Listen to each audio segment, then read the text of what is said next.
বিসমিল্লাহির রহমানির রহিম। প্রিয় শিক্ষার্থীরা, Cantonment Public School and College, Jahanabad সেনানিবাস, খুলনা কর্তৃক আয়োজিত আজকের এই অনলাইন ক্লাসে তোমাদের সবাইকে স্বাগত। ক্লাসের শুরুতে আমি শিক্ষক হিসেবে তোমাদেরকে আমার পরিচয়টা দিয়ে দিই। শিক্ষক হিসেবে তোমাদের সাথে আমি আছি মোহাম্মদ কামরুজ্জামান, প্রভাষক পরিসংখ্যান, Cantonment Public School and College, Jahanabad সেনানিবাস। প্রিয় শিক্ষার্থীরা, আজকের ক্লাসে আমরা কোন বিষয় সম্পর্কে জানবো সেটি আজকে দেখে নিই। আমাদের আজকের ক্লাসে আমরা জানবো পরিসংখ্যান প্রথম পত্রের ৩য় অধ্যায় কেন্দ্রীয় প্রবণতার পরিমাপ থেকে। আজকের ক্লাসের আলোচ্য বিষয় গাণিতিক গড়। তাহলে চলো দেরি না করে শুরু করব আমাদের আজকের ক্লাস। তাহলে আজকে আমরা আলোচনা করব গাণিতিক গড় ও গাণিতিক গড়ের সূত্র, সেই সাথে গাণিতিক সমস্যার সমাধান করব আমরা। তোমরা আজকের ক্লাস থেকে যা যা শিখতে পারবে সেটা হলো গাণিতিক গড় কি তা ব্যাখ্যা করতে পারবে, গাণিতিক গড়ের সূত্রসমূহ জানতে পারবে, গাণিতিক গড়ের বিভিন্ন গাণিতিক সমস্যার সমাধান করতে পারবে। তাহলে শুরুতেই আমরা চলে যাব গাণিতিক গড় কাকে বলে। কোন তথ্য সারির মানগুলো কে যদি আমরা পর্যায়ক্রমে যোগ করি এবং যতগুলো মান যোগ করেছি তত দ্বারা যদি ভাগ করি, তাহলে আমরা যে মানটি পাবো সেই মানটিকে আমরা গাণিতিক গড় বলতে পারি। যদি আমরা উদাহরণস্বরূপ বলি যে কোনো একজন রিক্সা শ্রমিকের 10 দিনের আয়, কোনোদিন 200, কোনোদিন 300, কোনোদিন 500, কোনোদিন 700, এভাবে তার বিভিন্ন দিনে আয় হয়েছে। আমরা যদি এই আয়গুলোকে যোগ করি এবং যোগ করার পরে তার যত টাকা আয় হয়েছে সেটাকে যদি আমরা 10 দিয়ে ভাগ করি, তাহলে তার 10 দিনের আয়ের গড় আমরা পেয়ে যাব। এই গড়টাকেই আমরা গাণিতিক গড় বলে থাকি। তাহলে পরীক্ষায় যদি আসে আমাদের গাণিতিক গড় কাকে বলে, তাহলে আমরা সংজ্ঞাটি এভাবে লিখতে পারি যে কোনো তথ্য সারিতে যতগুলো মান থাকে তাদের সমষ্টিকে মোট পদ সংখ্যা দ্বারা ভাগ করলে যে মান পাওয়া যায় তাকে উক্ত তথ্য সারির গাণিতিক গড় বলে। এখানে পদ সংখ্যা বলতে বোঝানো হয়েছে যে তথ্য সারিতে কতগুলি সংখ্যা আছে। অর্থাৎ আমি আগেই বললাম যে 10 দিনের রিক্সা শ্রমিকের আয়ের গড়, তাহলে এই যে তাদের সমষ্টি বলতে আমরা বুঝবো 10 দিনের আয়ের যোগফল, এবং পদ সংখ্যা বলতে আমরা এখানে বুঝবো 10।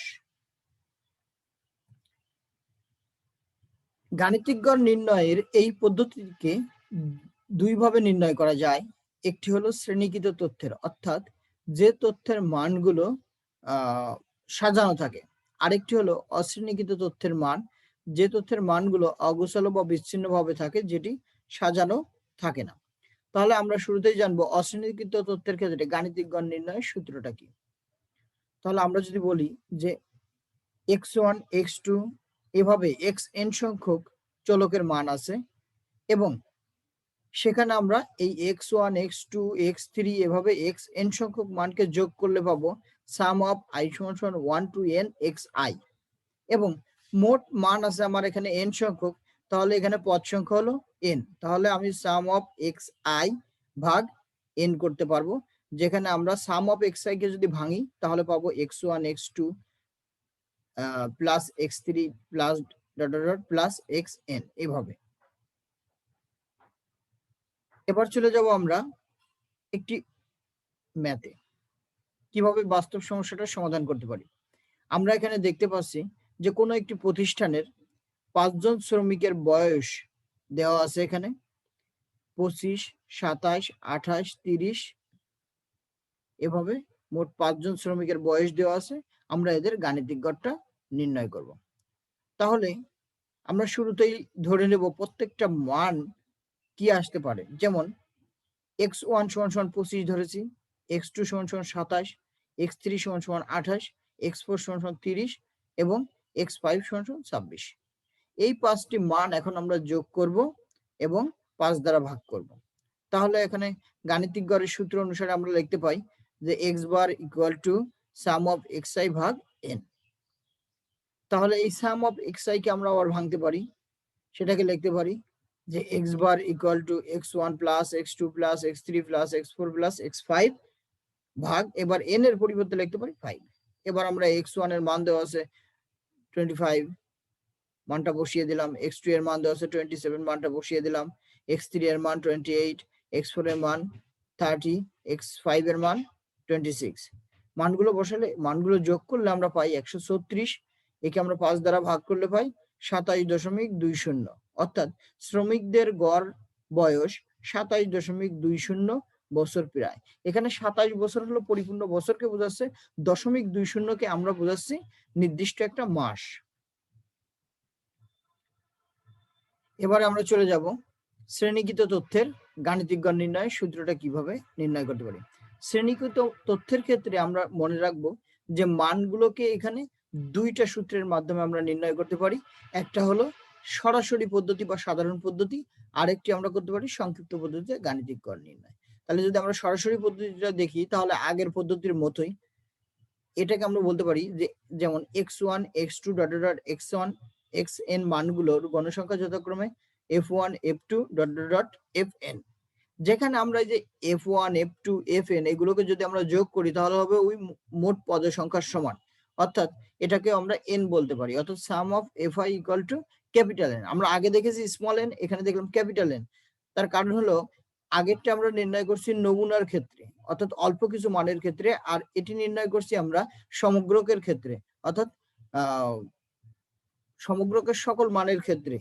তাহলে এক্ষেত্রে আমাদের ক্যাপিটাল এন আসবে। তাহলে আমরা এক্ষেত্রে গাণিতিক গড়টা আগের মতোই লিখতে পারি, x বার equal to some of fi xi ভাগ n। এখানে শুধু অতিরিক্ত আসছে fi, আগের বার ছিল সাম অফ xi ভাগ n, এবার আসছে সাম অফ fi xi ভাগ n। তাহলে যে সাম অফ fi xi কে একইভাবে আমরা ভাঙতে পারি f1 x1 plus f2 x2 plus fn xn, এভাবে ভাঙতে পারি। আরেকটি পদ্ধতি হলো সংক্ষিপ্ত পদ্ধতির গাণিতিক গড়।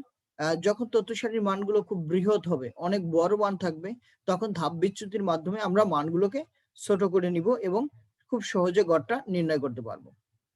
তাহলে এক্ষেত্রেও আমরা সংক্ষিপ্ত পদ্ধতিতে গাণিতিক গড়কে বলতে পারি x বার equal to a plus sum of fi ui ভাগ n ইন্টু c। এখানে এ কে বলবো আমরা অনুমিত গড় বা আনুমানিক গড়, আমরা অনুমান করে যে গড়টাকে ধরে নিব, অর্থাৎ মধ্য শ্রেণীর মধ্যবিন্দুকে আমরা বলবো এই অনুমিত গড় বা এ এর মান। এখানে n হলো মোট গণসংখ্যা, অর্থাৎ এই যে f1 f2 fn এগুলোকে গণসংখ্যা বলা হয়, এগুলোর সমষ্টি হলো ক্যাপিটাল এন, অর্থাৎ এটাকে মোট গণসংখ্যা বলা হবে। এখানে সি ব্যবহার করা হয়েছে শ্রেণী ব্যাপ্তি, অর্থাৎ ক্লাস ইন্টারভেল। শ্রেণীর ব্যবধানটা কত, 5 করে ব্যাপ্তি, 10 করে, 15 করে, কোনটা আছে সেটা আমরা এখানে বসাতে পারবো। আরেকটি মান আছে আমাদের এখানে ইউআই। ইউআই বলতে এখানে ধাপ বিচ্যুতি, অর্থাৎ আমরা যে মধ্য শ্রেণীর মধ্যমান নির্ণয় করলাম এ, এখন এক্স এর প্রতিটি মান থেকে এ এর ব্যবধান এবং সি এ ব্যাপ্তি দ্বারা ভাগ করলে আমরা যে মানটি পাবো সেটিকেই আমরা বলতে পারবো ধাপ বিচ্যুতি। তাহলে চলো আমরা একটা ম্যাথ দেখে নিই। এখানে একটা মান দেওয়া আছে, নিচে একটি অবিচ্ছিন্ন গণসংখ্যা নিবেশন দেওয়া হলো, সেখান থেকে আমাদের দুইটি প্রশ্নের উত্তর করতে হবে। একটি হলো গণসংখ্যা নিবেশনের গাণিতিক গড়, অর্থাৎ সাধারণ পদ্ধতির গাণিতিক গড় আমরা যেটা দেখেছি সেটি নির্ণয় করতে বলছে। আরেকটি আছে গণসংখ্যা নিবেশনটির সংক্ষিপ্ত পদ্ধতির গাণিতিক গড় নির্ণয়। তাহলে আমরা এই দুইটা ম্যাথই এখন সলিউশন করে আসি। চলো শুরুতেই আমরা একটা সারণী অঙ্কন করব, যে সারণীতে আমরা মানগুলোকে বসিয়ে দিব। যেমন এখানে আমার দেওয়া আছে শ্রেণী ব্যাপ্তি এবং গণসংখ্যা। আমরা এখানে সারণীতে শ্রেণী ব্যাপ্তি এবং গণসংখ্যা দুইটি কলম তৈরি করেছি। দেখো 10 থেকে 20, 20 থেকে 30, 30 থেকে 40, 40 থেকে 50, 50 থেকে 60।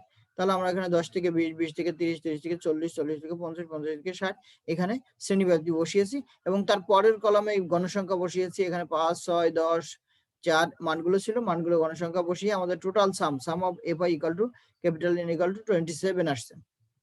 পরবর্তীতে আমরা নির্ণয় করেছি শ্রেণীর মধ্যমান, অর্থাৎ শ্রেণীর মধ্যমান আমরা কি করছি 10 যোগ 20 সমান 30 ভাগ 2 15। একইভাবে 20 যোগ 30 ভাগ 2 সমান 25, 30 যোগ 40 সমান 70 ইকুয়াল টু ভাগ 2 ইকুয়াল টু 35। এভাবে আমরা পর্যায়ক্রমে মানগুলো নির্ণয় করছি। এবার আমরা কি করছি, এই যে fi এর মান আর এই xi এর মানকে গুণ করে আমরা এখানে লিখছি fi xi, অর্থাৎ 15, 5 15 75, 6 25 150, 35 10 350, 4 45 180 এবং 55 দুগুণ 110। তাহলে আমাদের total some of fi xi আসলো 865। এবার আমরা লিখলাম যে গাণিতিক গড়, অর্থাৎ আমরা যে গাণিতিক গড়টাকে জানি সেই গাণিতিক গড় x bar equal to some of f i x I ভাগ এন। আমরা সূত্রটা বসাইলাম, আমরা সারণী থেকে দেখতে পাচ্ছি দুইটা মানই আমরা পেয়েছি। Sum of f i x i এর মান পেয়েছি 865 এবং এন এর মান পেয়েছি আমরা 27 বা 27।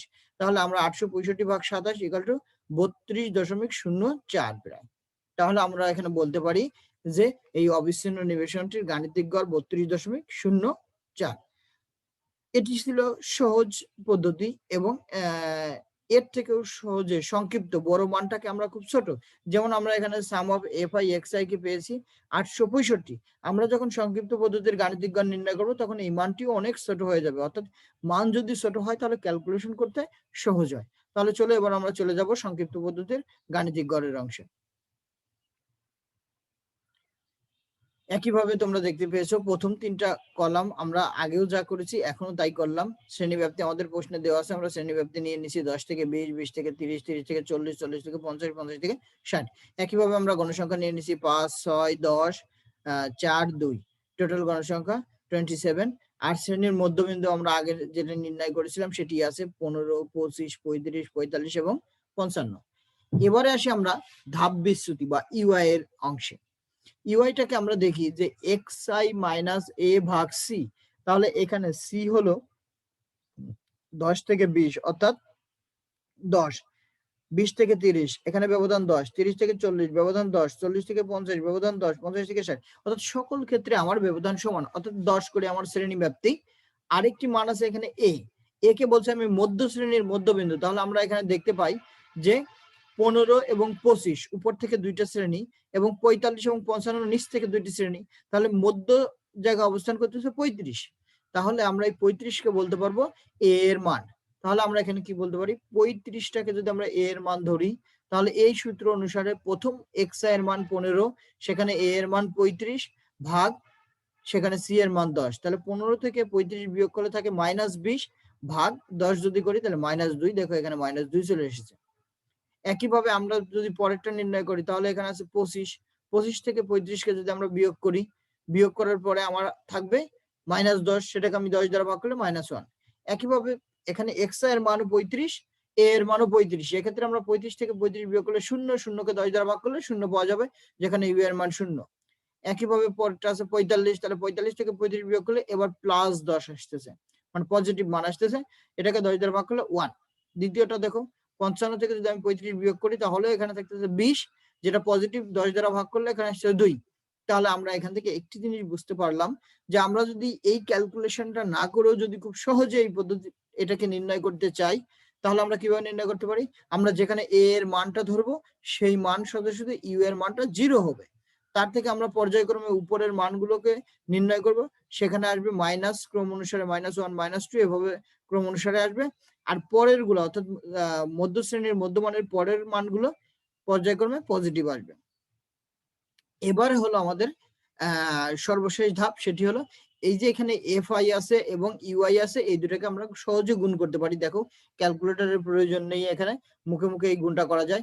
-2 আর 5 গুণ করলে -10, -1 আর 6 গুণ করলে -6, তারপরে 0-র সাথে 10 গুণ করলে 0, 4-এর সাথে 1 গুণ করলে 4, 2-এর সাথে 2 গুণ করলে 4।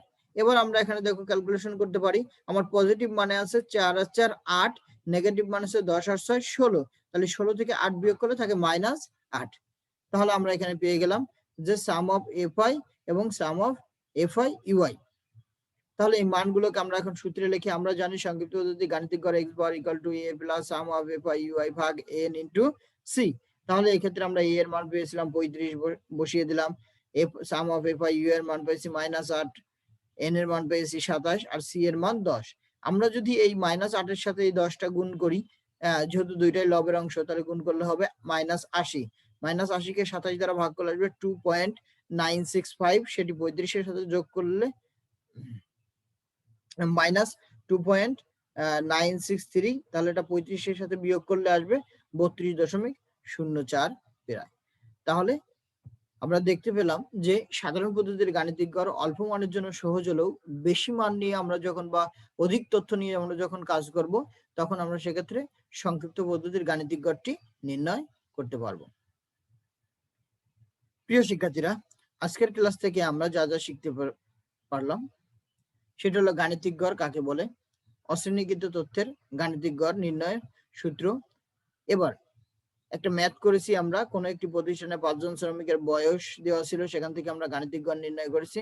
আর শ্রেণীকৃত তথ্যের ক্ষেত্রে গাণিতিক গড়ের সূত্র নির্ণয় করেছি এবং সর্বশেষ আমরা একটা সমাধান করেছি একটা বাস্তব সমস্যা। সেটি হলো একটি অবিচ্ছিন্ন গণসংখ্যা নিবেশনের সারণী থেকে আমরা সাধারণ পদ্ধতির গাণিতিক গড় এবং সংক্ষিপ্ত পদ্ধতির গাণিতিক গড় দুইটাই নির্ণয় করতে পেরেছি। তোমাদের জন্য বাড়ির কাজের অংশে থাকবে একটি ম্যাথ, যেটি আমরা সাধারণ পদ্ধতির ম্যাথটা করেছি। তোমাদের এখানে শুধুমাত্র আমি মানগুলোকে চেঞ্জ করে দিয়েছি আর ফরম্যাটটা সেম আছে। তোমরা ক্লাস থেকে ওই একই ম্যাথটা তোমরা খাতায় করে নেবে এবং সেই ম্যাথের আলোকে এই ম্যাথটি করবে, শুধুমাত্র সংখ্যা চেঞ্জ করা, প্যাটার্ন একই। তোমরা এটি করলে আমি বুঝতে পারবো তোমরা ক্লাসটি বুঝতে পেরেছো। এবং তোমাদের এই ম্যাথটি সলিউশন করে তোমরা কমেন্ট বক্সে অথবা মেসেজের মাধ্যমে মেসেঞ্জারে আমাকে পিকচার করে দিয়ে দিবে, তাহলে আমি বুঝতে পারবো তোমরা সঠিকভাবে বুঝতে পেরেছো। তাহলে আজকের ক্লাসে তোমাদের সবাইকে স্বাগত জানিয়ে ধন্যবাদ জানিয়ে আমি আজকের মতো এখানেই ক্লাসটি শেষ করছি। তোমরা সবাই ভালো থাকবে, সুস্থ থাকবে এই প্রত্যাশা কামনা করে আজকের মতো শেষ করছি। আল্লাহ হাফেজ।